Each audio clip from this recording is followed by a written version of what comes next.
Bismillahirrahmanirrahim. Assalamualaikum warahmatullahi wabarakatuh. Sahabat Dr. Tifa dimanapun Anda berada.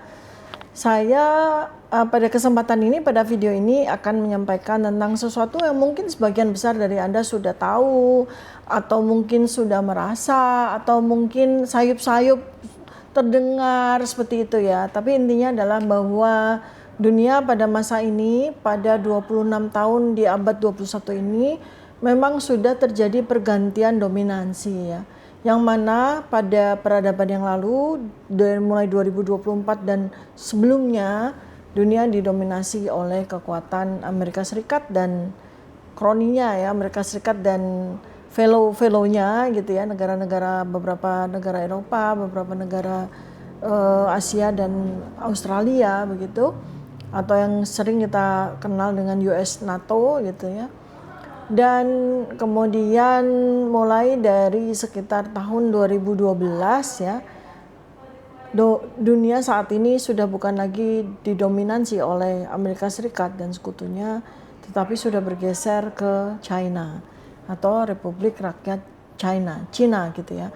Nah, kalau saya bicara tentang Cina itu saya nggak rasis ya. Cina yang saya maksud di sini adalah negara Republik Rakyat Cina atau Republik Rakyat Tiongkok ya. Jadi selanjutnya pada video ini biar nggak belibet saya bilang Cina. Maksudnya Cina itu adalah negara ya.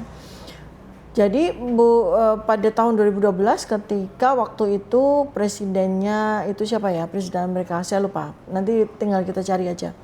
Sudah memperingatkan bahwa dunia bakal didominasi oleh Cina dengan segala konsekuensinya seperti itu, dan memang faktanya betul demikian. Dan kenapa Cina bisa begitu cepat sekali menjadi dominator di dunia ya? Karena mereka itu menguasai aspek yang paling penting dalam abad 21 ini, yaitu apa?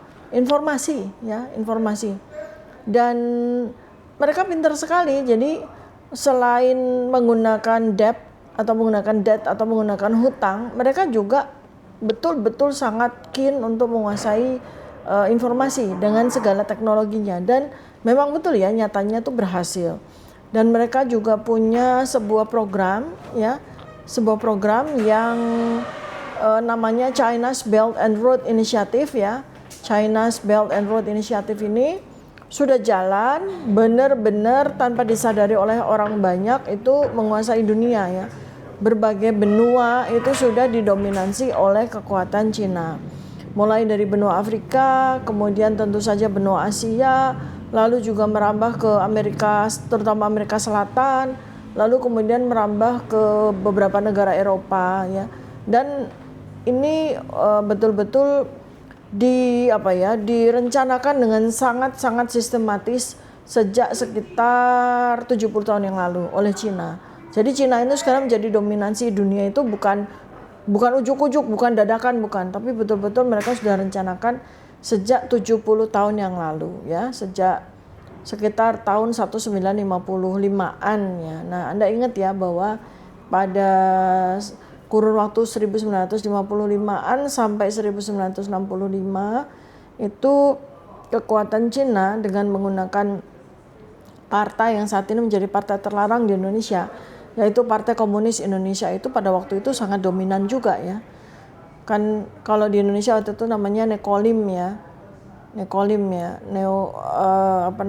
Ada kekuatan ketiga yang namanya komunis, itu kan diperhitungkan pada saat itu. Lalu kemudian terjadi peristiwa G30 SPKI, kemudian Partai Komunis Indonesia dinyatakan sebagai partai yang terlarang. Di situ dominansi dari Cina kemudian menurun, lalu kemudian meningkat lagi di era tahun 2000 ke atas, dan mencapai puncaknya dominansi itu terjadi di Indonesia di tahun 2014 sampai 2024 ya. Anda tahu siapa penguasa Indonesia pada 10 tahun tersebut ya. Dan Cina itu salah satu atau salah dua rahasianya bagaimana mereka bisa begitu cepat memperluas dominansi mereka, itu karena mereka itu selain mengandalkan informasi ya, mereka menggunakan perang cyber dan perang psikologis ya. Jadi mereka sudah mempelajari betul bagaimana sih karakter manusia itu. Karena mau menguasai dunia itu kan menguasai manusianya kan. Jadi menguasai dunia itu menguasai manusianya, bukan menguasai negara, enggak peduli mereka dengan negara. Yang mereka kuasai itu manusianya. Karena manusia itulah yang mendrive dunia itu menjadi seperti apa begitu. Jadi mereka itu enggak mengconquer atau menguasai negara itu seperti zaman era kolonialisme, imperialisme yang dilakukan oleh bangsa Eropa. Waktu itu ya sekitar mulai dari 300 sampai 500 tahun yang lalu, bukan. Mereka itu tahu bahwa menguasai negara atau menguasai dunia itu kuasailah manusianya. Dan dengan apa? Ya dengan sekarang ini eranya era teknologi informasi, era internet, ya mereka menguasai psikologi manusia. Dan kemudian mereka menggunakan cyber security ya untuk kemudian di tingkat level paling tinggi adalah menguasai pertahanan dan keamanan di sebuah negara, dan kemudian di level paling tinggi adalah menguasai negara dengan menguasai pucuk-pucuk pimpinan dari negara-negara tersebut termasuk Indonesia, dan itu sangat berhasil.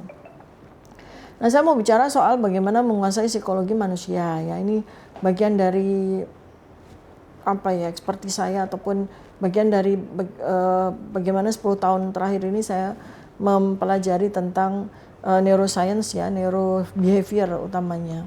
Jadi psikologi itu adalah bagaimana manusia atau orang itu tanpa disadari mereka itu dapat didrive oleh algoritma.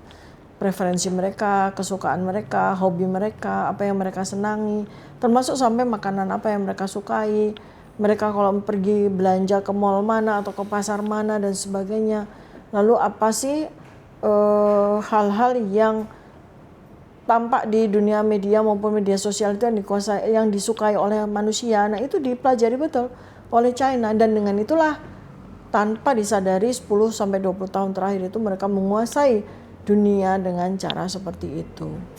Nah, kemudian salah satu contoh yang ingin saya sampaikan ya tentang EV ya, tentang EV. Electronic vehicle, mobil lah ya. Mobil, kendaraan roda 4 atau kendaraan roda 2. EV lah.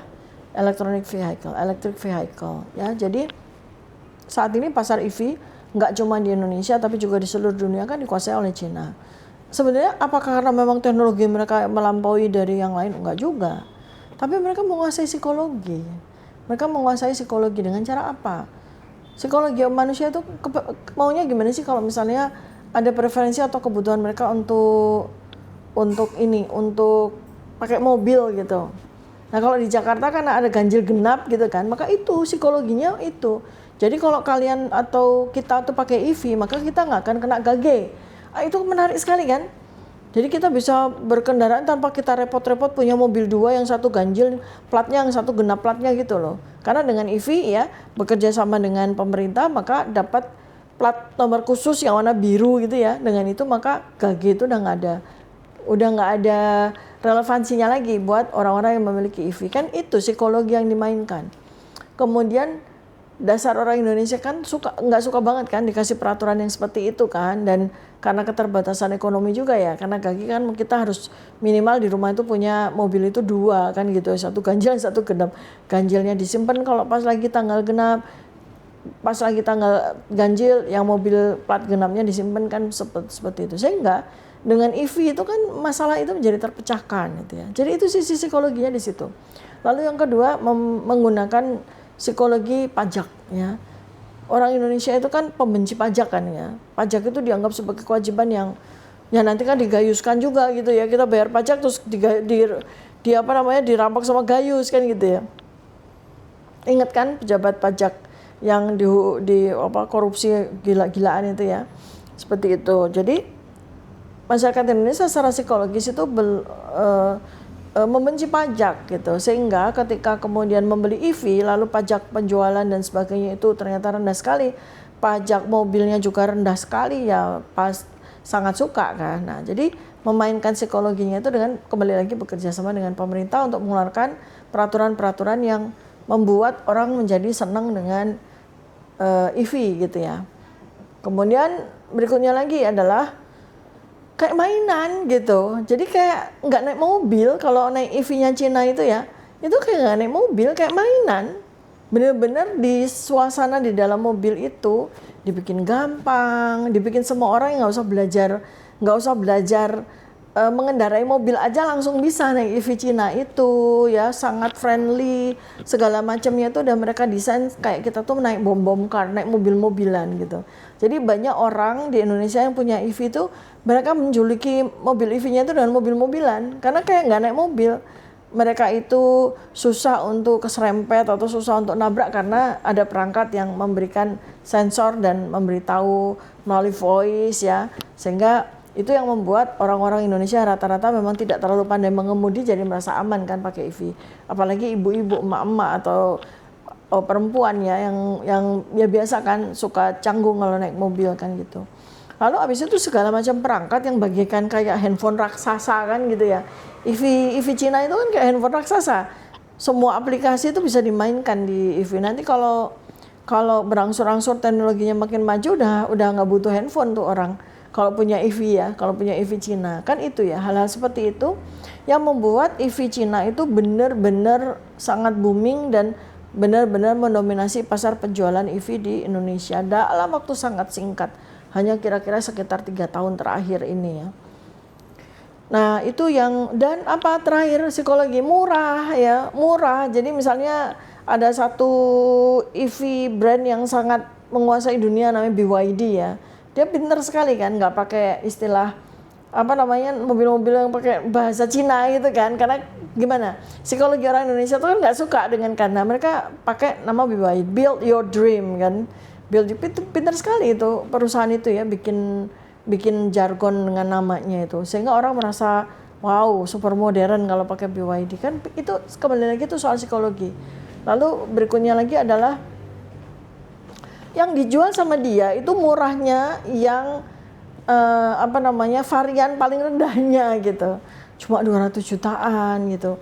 Udah sekelas kalau Honda tuh Honda Jazz yang harganya udah di atas sekitar 400 juta, dia jual yang persis banget kayak Jazz dengan harga cuma 200 jutaan. Seperti itu ya. Jadi psikologi bagaimana memainkan atau memenangkan psikologi itu yang digunakan oleh Cina. Dan soal mobil itu saya ingatkan ya, ketika dunia didominasi oleh Amerika Serikat, dominasi luar biasa, kita terus kemudian merasa jadi punya kewajiban untuk beli mobil Amerika? Enggak kan.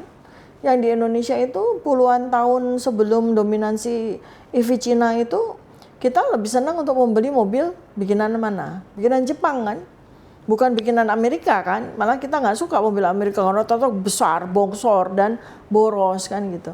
Jadi kenapa kok kemudian ketika Cina mendominasi dunia lalu kita kemudian terpikir bahwa tanpa disadari kita sekarang ini membeli barang-barang Cina gitu, mulai dari EV-nya, mulai dari udah mengganti AC atau perangkat elektronik di rumah dengan merek-merek Cina gitu kan, karena itu tadi murah, ini dan sebagainya.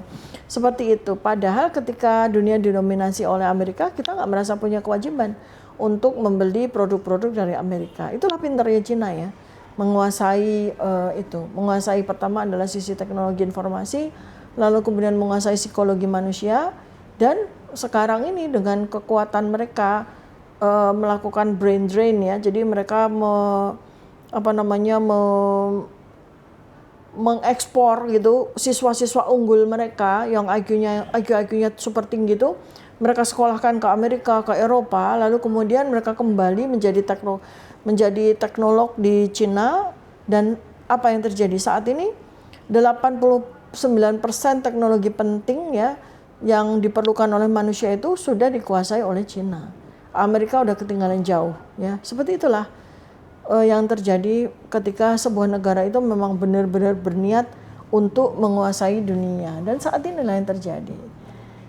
Itu teman-teman ya. Jadi pada video ini saya bukan ingin membuat Anda untuk membenci Cina, enggak. Saya ingin memberikan kepada Anda sebuah perspektif ya, dan penyadaran bahwa memang dunia itu berubah sekarang. Dulu dominasi Amerika, sekarang dominasi Cina. Dan sekarang bagaimana kita melakukan antisipasi atas perubahan atau shifting dunia seperti itu ya. Tinggal sekarang kita bagaimana kita melakukan observasi, kemudian melakukan penambahan pengetahuan ya, sehingga kita tidak kalah oleh terjadinya perubahan itu. Sampai jumpa pada video berikutnya. Assalamualaikum warahmatullahi wabarakatuh.